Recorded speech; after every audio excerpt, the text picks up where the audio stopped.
রাকিব ২০ বছর বয়সী ঢাকায় থাকা এক কলেজ ছাত্র। বড় জমিদার ছিলেন।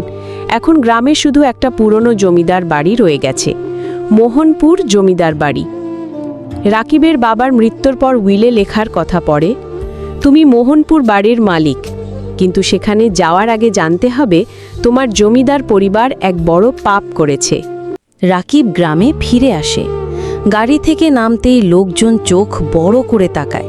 এক বুড়ো লোক বলে, তুমি কি জমিদারের ছেলে? জানো না তো, ওই বাড়িতে এখনও এক লোক মরার অপেক্ষায় আছে। রাকিব হেসে বলে, আমি ভূতের বিশ্বাসী নই, বাড়িতে একদিন থাকব, তারপর চলে যাব। মোহনপুর বাড়ি, বড় দরজা, পাথরের দেয়াল, পুরনো ঝাড়বাতি, বাইরে রোদ, ভিতরে অন্ধকার। রাত 12টা বাজে।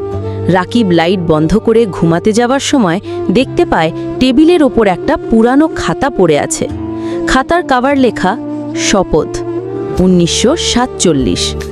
সে খাতা খুলে পড়ে, এই শপথ আমি নিয়েছি যে যদি আমার পরিবার এই লোকটিকে মারে তবে কার বংশপরম্পরা বন্ধ হবে না, আমি ফিরে আসব। পাতার নিচে একটা নাম, যশোমদ ভান্ডারী।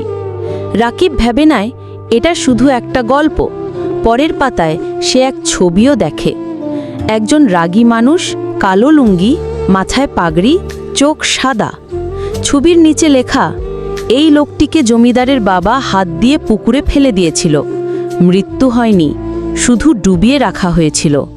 আর সে শপথ নিয়েছিল জমিদার পরিবার যখনই আবার বাড়িতে আসবে সে ফিরেই আসবে। রাত 2টো, আরিয়ান ঘুমাতে পারে না।